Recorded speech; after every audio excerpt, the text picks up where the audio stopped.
vamos a tocar un tema que es bastante importante y al cual no le estamos me parece que no le estamos dando toda la importancia que requiere. A ver, hay profesionales que hace rato que le están dando importancia a la inocuidad de los alimentos. Pero cuando nos encontramos con esta palabra inocuidad, buscamos en el diccionario qué quería decir inocuo y nos encontramos con una explicación que da el diccionario, que no hace daño.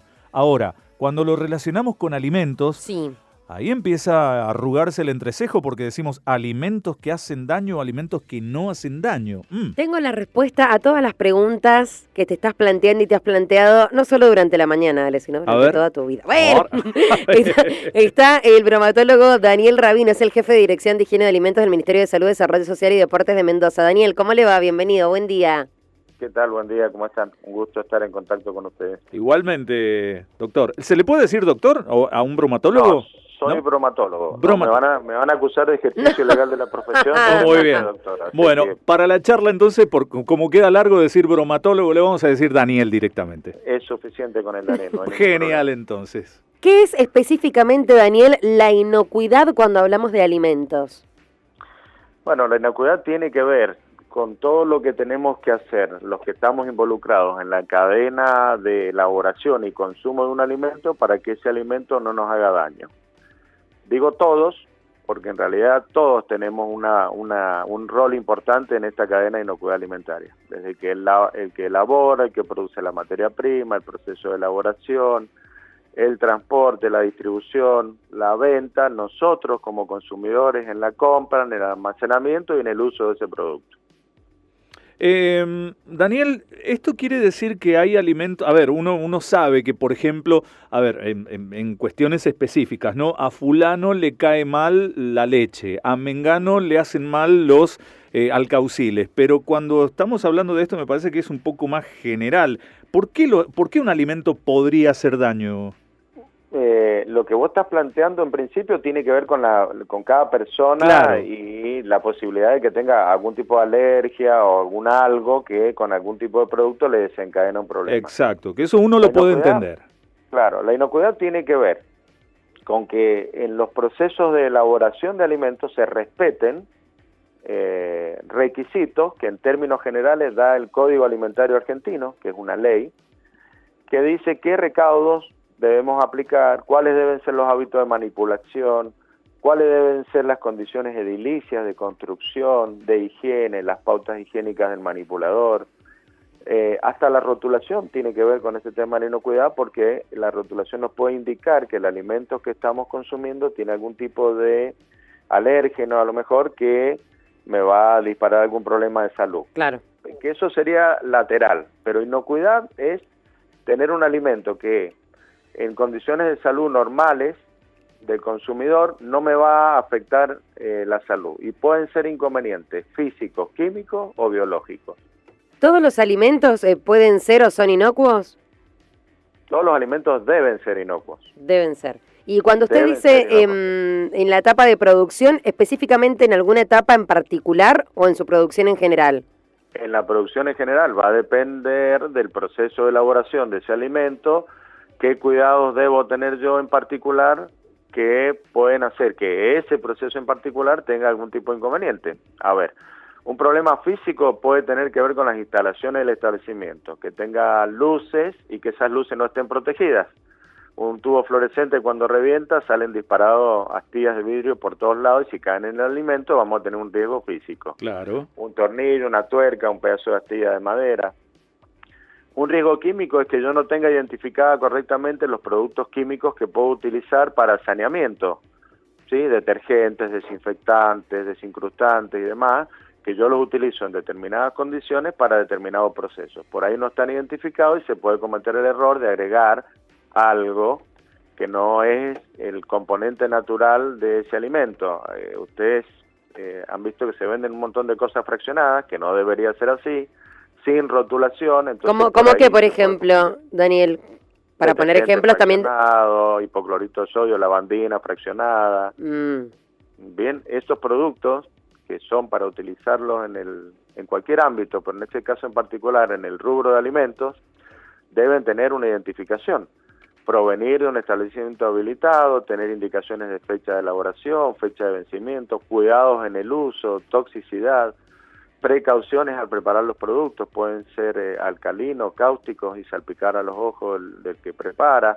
O sea, hay un montón de requisitos que en un envase que no dice nada, bien, yo no lo tengo claro. Es más, por ejemplo, el hipoclorito de sodio tiene una concentración y yo voy a dosificar para limpiar en función de esa dosificación. Si el hipoclorito que yo compro no tiene la concentración que yo estimé que tenía que tener o que pedí que compré, estoy dosificando a lo mejor en defecto y no cumple el rol sanitizante o bactericida que tiene ese producto.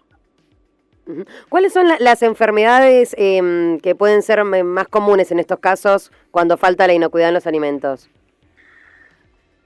A ver, las cuestiones químicas y físicas me llevan a inconvenientes puntuales de acuerdo al producto, ¿sí? Las cuestiones biológicas son las complicadas porque depende los malos hábitos de manipulación que yo pueda tener o el no cuidado en la materia prima o procesos de elaboración inadecuados o insuficientes, pues hay una lista de enfermedades. Pero dentro de las, digamos, más conocidas, tenemos el síndrome urémico hemolítico, por ejemplo, que se produce en los niños por utilización de carne molida, de dudosa procedencia, que no ha sufrido un proceso de cocción adecuado y le termino contaminando a mi niño con esta bacteria que es una Escherichia coli. Tenemos salmonela, que normalmente es un microorganismo que está en productos avícolas, por ejemplo, huevos que vienen sucios, estoy manipulando ese huevo y con esas mismas manitos que estoy manipulando el huevo hago una mayonesa y la contamino con salmonela, por ejemplo. Ajá. Tenemos estafilococos, que es un microorganismo que tenemos normalmente todas las personas en la nariz, nada más que la mitad de nosotros estadísticamente tiene uno de estos estafilococos que es patógeno, que produce una toxina que si no tenemos buenos hábitos de manipulación la pasamos al alimento, se multiplica en el alimento, produce esta toxina, ese alimento puede ser cocinado, se elimina el microorganismo, pero la toxina es termorresistente. O sea que sobrevive a esa cocción. Al calor, claro.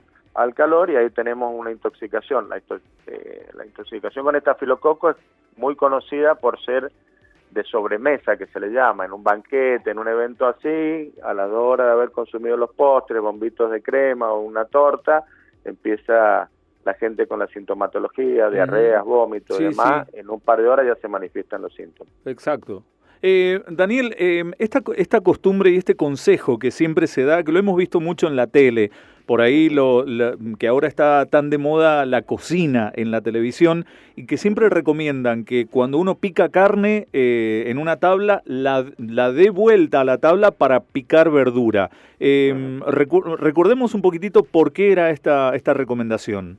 Bueno, acá lo que estamos hablando es de contaminación cruzada. Contaminación cruzada es que yo tengo un producto que naturalmente tiene una contaminación, una carne cruda, algún tipo de producto avícola, cerdo, pescado, la misma verdura, tiene una contaminación. Si yo esa tabla con ese cuchillo, después de haber cortado un trozo de carne, lo utilizo para cortar la misma carne que salió del horno para poder trozarla y demás, lo que estoy haciendo es pasar la carga microbiana que tenía originalmente sobre la tabla, sobre el cuchillo y sobre mi mano a un producto que ya no va a sufrir ningún tipo de tratamiento para poder eliminar esa carga. Ajá. Entonces estoy cruzando los microorganismos de una zona contaminada a un producto que no está contaminado. Entonces por eso es importante, yo diría, más que dar vuelta a la tabla, es higienizar el sector, es la tabla, los cuchillos, la superficie y mis manos, porque cualquiera de estas cosas que yo nombré,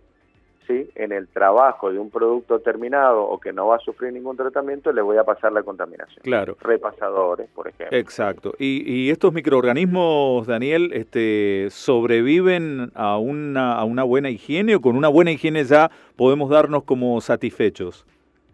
A ver, nunca vamos a tener la superficie estéril. Bien, en manipulación de alimentos lo que hablamos es de saneamiento. Sanitizar es bajar la carga microbiana a un número tal que yo disminuya drásticamente el riesgo de una contaminación. No es una superficie estéril, pero teniendo en cuenta un buen lavado y una buena desinfección, lo que yo voy a asegurarme es que si han quedado algunos, ha sido una cantidad que no me va a afectar, mínima.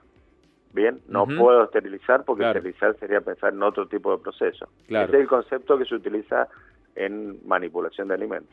Daniel, ¿qué se le puede, cuando esta pregunta ya la habíamos hecho con otro profesional, con otro tema, pero me parece que bien vale retomar esta pregunta y hacerla con usted? ¿Qué le podemos contestar a nuestras tías, a nuestros abuelos, cuando en una sobremesa nos dicen, antes la gente no se enfermaba de nada y antes no había tanto cuidado? ¿Qué se le puede contestar al abuelo o la tía de edad que dice esto? A ver, cuando hablamos de contaminación en alimentos, hablamos de la probabilidad de que el incidente alimentario ocurra. ¿Bien? Nunca es cero, o sea que siempre el riesgo está. La diferencia está en que, en la medida que va pasando el tiempo, los microorganismos también van evolucionando, la cantidad de alimentos que se elaboran es mucho mayor, y no significa que no nos haya pasado nada. ¿Sí? Porque a veces tenemos dolor de estómago.